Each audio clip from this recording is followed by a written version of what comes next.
Support comes from the Missouri Forest Products Association, honoring Arbor Day on April 26th, with an ongoing commitment to sustainable stewardship and conservation of Missouri's forests. ChooseWood.com. From St. Louis Public Radio. This is St. Louis on the Air. We were made to believe that we mattered, that your thoughts and ideas were worth listening to. Without any warning, they sent in, police officers, buses full of folks who were keeping order. They brought in dogs. There were helicopters, and the hospital closed that day. Phillips Hospital was a 600-bed, worldwide, internationally known hospital. And then you're going to come up and name a 3-bed hut after the name, saying it's a hospital. I'm Sarah Fensky. A new 3-bed hospital is set to open in North St. Louis next spring. The hospital has drawn some snickering. Who ever heard of a hospital with just 3 beds? The fact that a developer with a sketchy track record is involved has also raised questions. But many people are also angry about the name. Developer Paul McKee has said he'll name the place Homer G. Phillips Hospital, and that is a name that carries enormous weight in St. Louis and beyond. From 1937 to 1979, back when hospitals were segregated, Homer G. Phillips Hospital in the Ville neighborhood was internationally known. It wasn't only a state-of-the-art institution, but also offered a wide array of training opportunities at a time when few places in America offered training for Black medical graduates. Rowena Jones grew up in the Ville. She knew many people who worked at Homer G. Phillips Hospital. She says the hospital was known for its excellent surgeons, trauma department, and maternity ward. It was a pillar of the Black community, and we were very proud. And then also the nursing school, because I know that it was young ladies, Black women who came from all over the country to enter into Homer G. Phillips School of Nursing. Georgia Roan Anderson was one nurse who studied there. She told our producer Emily Woodbury that she came to St. Louis from small-town Arkansas in September of 1952. She was a self-described country girl who grew up on a 480-acre farm. There was no public high school for Black students in her community, but her grandfather heard about an agricultural school that took Black students. She was enrolled there when she first heard about the Homer G. Phillips Hospital. This school was designed to teach Black boys and girls, boys to be better farmers and girls to be better homemakers. However, I knew that I wasn't going to be a farmer's wife. Anyway, I was talking to one of the upperclassmen there, and she had a brochure from Homer Phillips in color. And I thought those were the prettiest Black girls I had ever seen in their beautiful starch aproned uniform. I fell in love with the idea. I'd always been a fixer-upper. I loved taking care of things, the cats or the dogs, whoever was feeling bad. I like to take care of them. So I've always had a leaning for caring for people. After graduating high school, Georgia made her way to St. Louis. She thrived in Homer G. Phillips nursing classes. Every day was like going to the movie for me, because you saw something different, you learned something different. I love scrubbing, actually working in the field, passing the instruments to the doctor, and you there was a bit of competition among the OR staff who wanted to be the best. And my instructor, when I was a student, I was just so impressed with her, because with most procedures, she and the doctor didn't have to talk during surgery, because she was so acutely aware of his procedure, his needs. If he used a knife, then she knew that the next thing he's going to need something to control the bleeding. That was either suture or cautery. And after you have done it for so long, you learn. And I truly, truly loved it. It meant a lot to Georgia's family that she not only graduated high school, but made it through nursing classes. She was the first on her mother's side to make it past grade school. She credits her time at Homer G. Phillips Hospital for changing far more than her own life. It was a good thing for my nieces and nephews that came behind me, because they said, my nickname is Jack. They said, if Jack can do it, I can do it. So to me, Homer Phillips was a stepping stone for my family. Georgia Roan Anderson worked as a staff nurse in the Homer G. Phillips operating room. After 4 years in that role, she was promoted to the operating room head nurse. She worked at the hospital until it closed in 1979. She enjoyed her entire nursing career, but she never had a working experience quite like the one at Homer G. Phillips. We were made to believe that we mattered, that your thoughts and ideas were worth listening to, and if it was an idea, a thought of merit, it would be acted upon. And subsequently, we were like a family. It was just like a big family. We treated everybody with respect. That included the patients. Patients were called Mr. and Mrs. They were not called by their first name. Matter of fact, the staff was called by their last names, and that was practiced throughout the facility, from the director of nurses down to the housekeepers. So that hospital closed in 1979, and Georgia said the closure devastated the Ville neighborhood. She remembers it as a thriving place. Phillips was a historical event, and I think the community has suffered tremendously because of its loss. You know, the hospital was built in the Ville. And the Ville, at one time, or at a long time, had everything that the community needed in that community. They didn't have to go out. There were grocery stores, there was gas stations, there was churches, there were schools, there was a college, there was a nursing home. And most of the community worked at the hospital. Also in that community, the teachers in that community lived and worked in the community. So there was a pride, special pride that you had in where you lived. You were interested in seeing that your community not only survived, but that it thrived there. And right now, the community looks like a storm came through it. A lot of houses are empty. It's just a different place, I'll put it like that. Now, as for that 3-bed hospital planning to open in North St. Louis next spring, 90-year-old Georgia Roan Anderson is unimpressed. Homer Phillips Hospital was a 600-bed, worldwide, internationally known hospital. And then you're going to come up and name a 3-bed hut after the name, saying it's a hospital.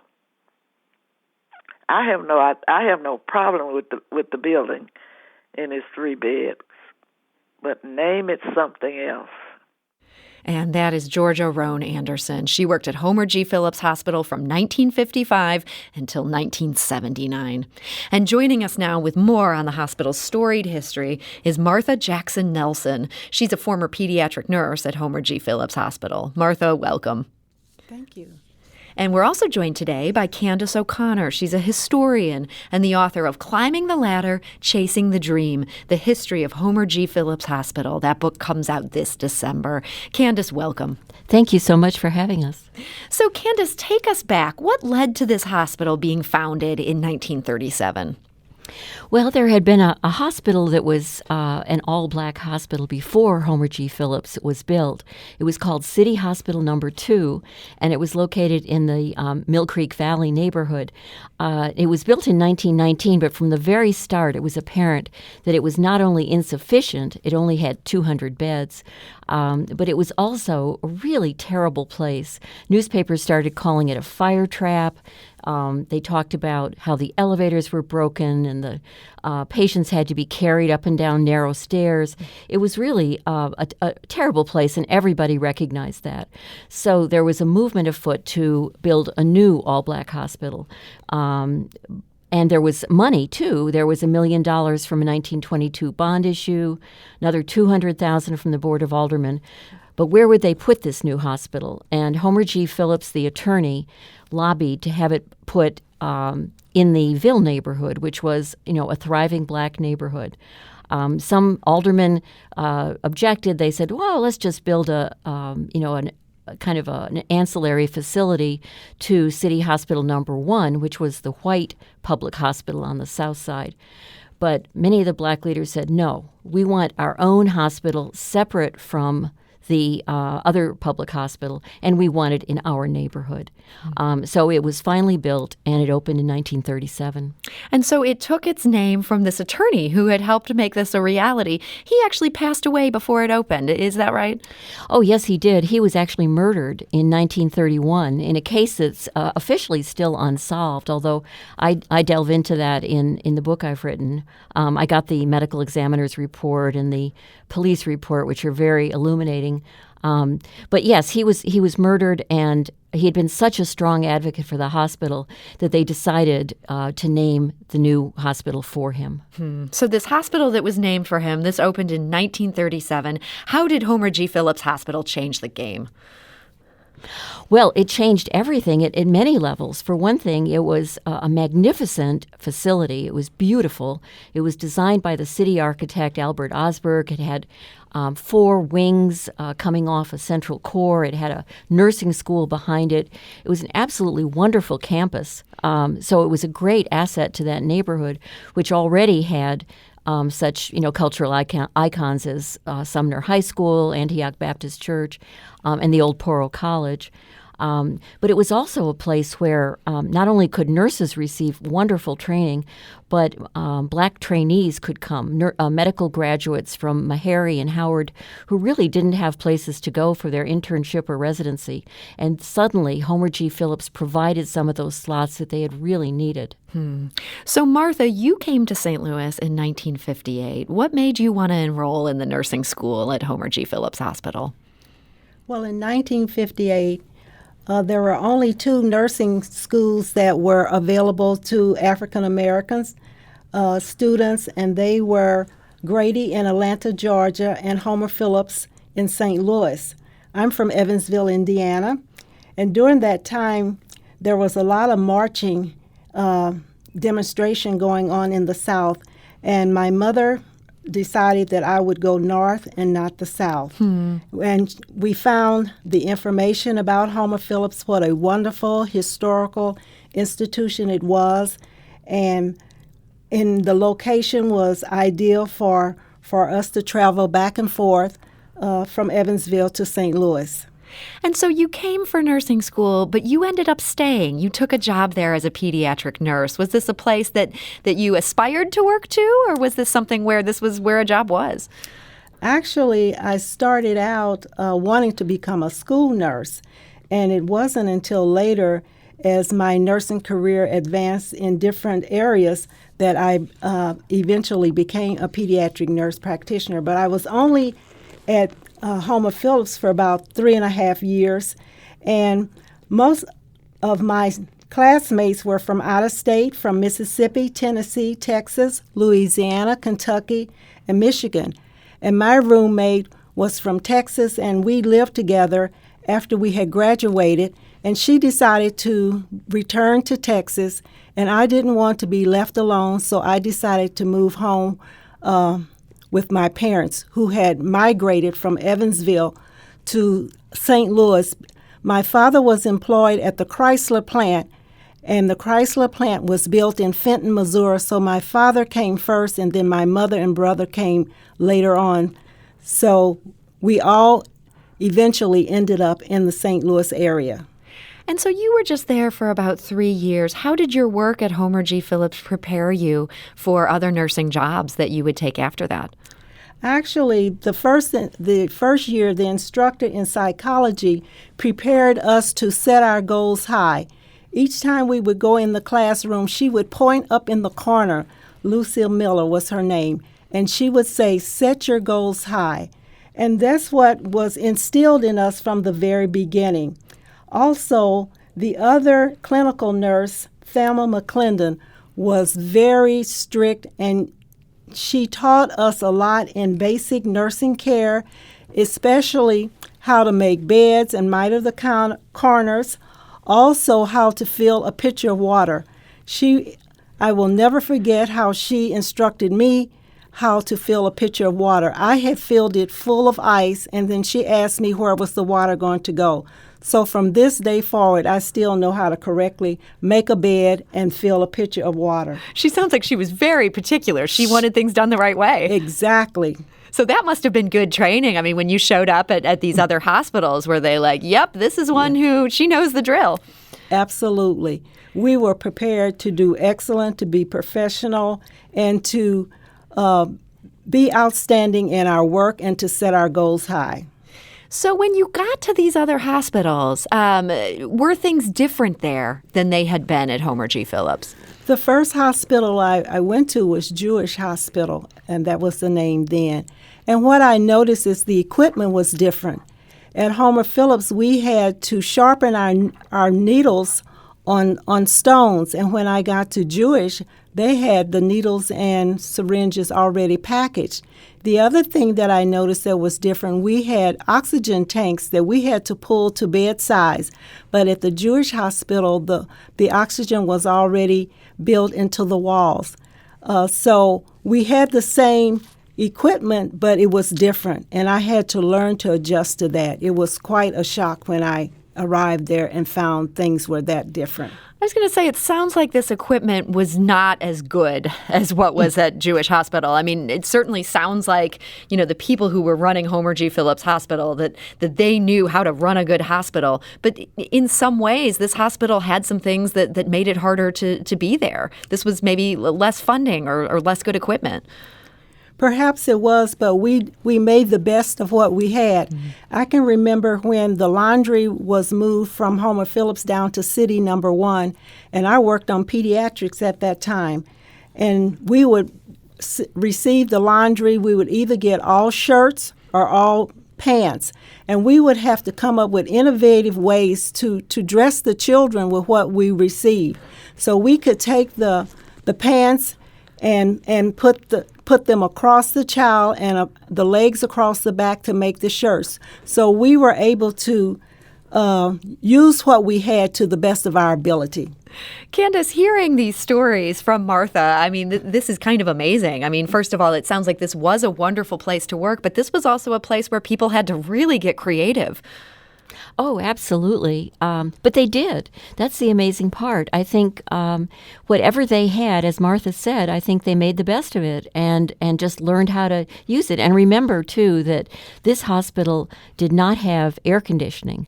In those days, there was no air conditioning, so they were doing things like, just opening the windows, of course.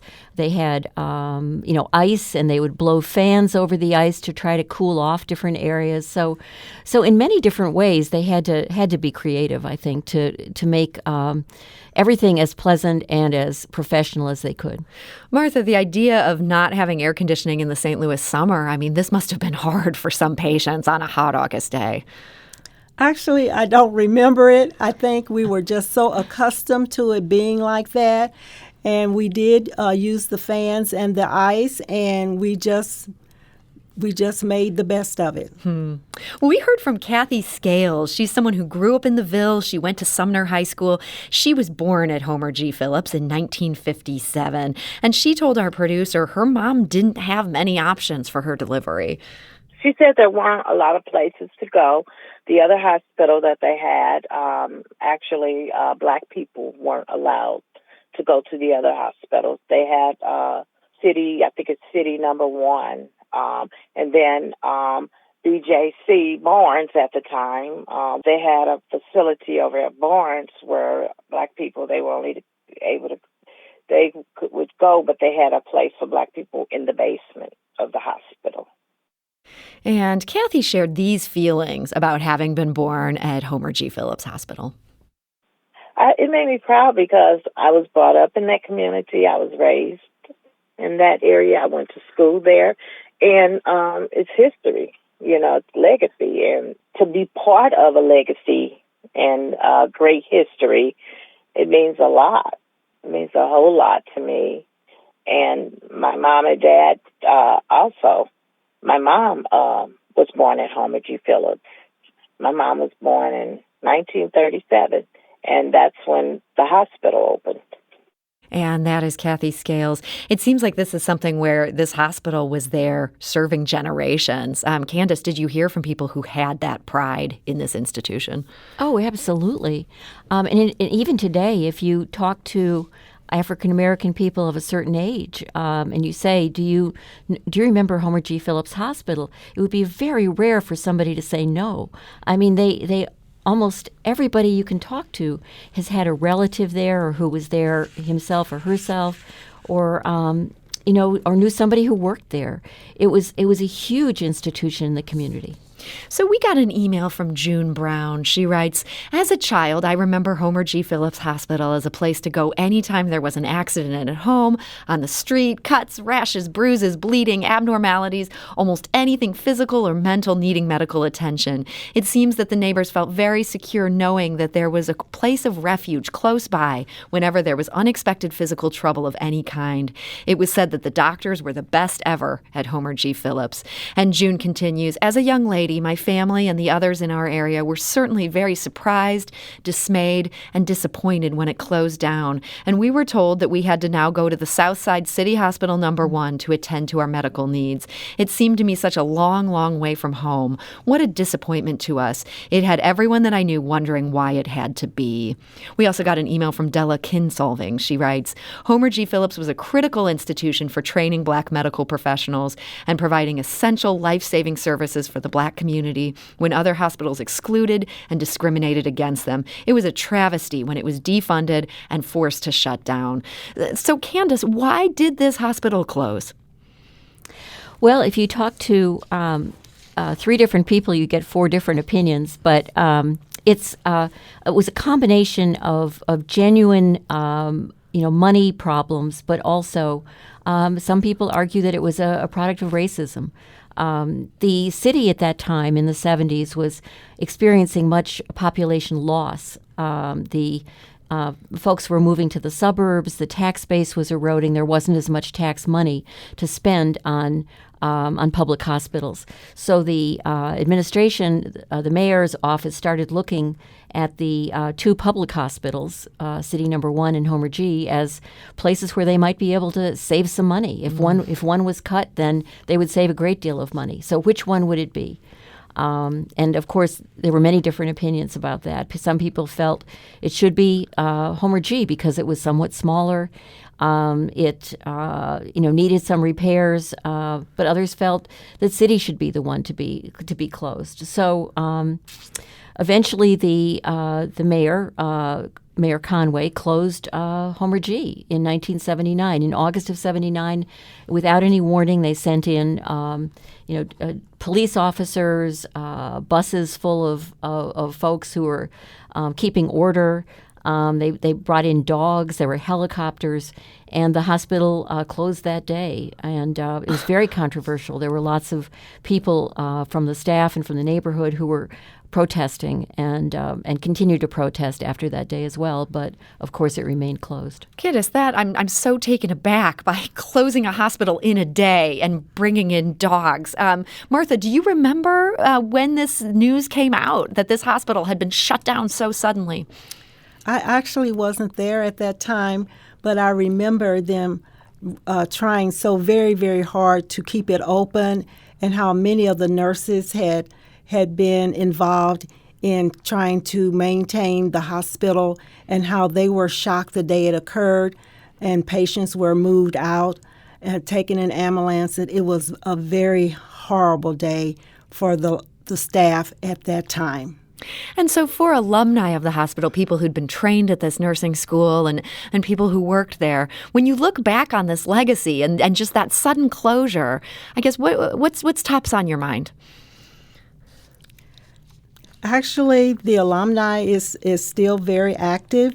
We meet every other month, but since the pandemic has occurred, we continue to meet by teleconferencing. We receive a newsletter once a year, and we have had reunions in the past, but because of the pandemic, we have not been able to have our reunion. But it is still active. Nurses are still involved in the alumni. But Sarah, there are so many memories out there too. I mean, you hear stories all the time about wonderful things, people being saved, someone being brought to the emergency room, at death's door, and then coming out a few weeks later, healed up. I mean, it's just incredible stories, and some funny stories too that you hear about babies being born unexpectedly and doctors receiving their training on the very first baby they delivered. So there are just so many memories in the community. So there's so many memories, and this name is now back in the news, a 3-bed hospital. Candace, in just our final moments here, how do you see the debate over that name? Well, I have not talked to a single person who thinks it's a good idea to name this 3-bed facility Homer G. Phillips Hospital. They are incredibly proud of what Homer G. Phillips was, this unique facility, this magnificent hospital. And there's still a great deal of pride in the fact that at a time when there was segregation in the larger community, that this hospital that was run by African American people was thriving and was just a wonderful place to train and to be treated. So I think that people are horrified that this name would be appropriated for a facility that's nothing like the one they remember. Well, Candace O'Connor, I appreciate your work bringing this history to life today. This feels like such an important story. I want to thank you for joining us today. Thank you very much. And Candace is the author of Climbing the Ladder, Chasing the Dream, The History of Homer G. Phillips Hospital. That book comes out this December. And Martha Jackson Nelson, thank you so much for joining us today and sharing your memories. So happy to be here.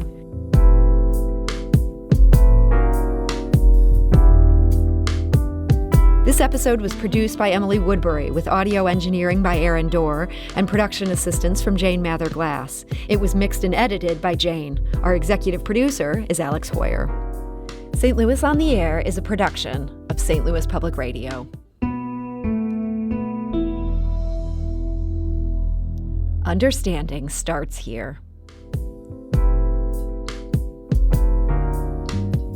If you learned something new from today's episode, consider leaving us a review and rating on Apple Podcasts on the App Store. It's the easiest way to help people discover our show. We appreciate it. Thank you. St. Louis Public Radio is a member-supported service of the University of Missouri, St. Louis.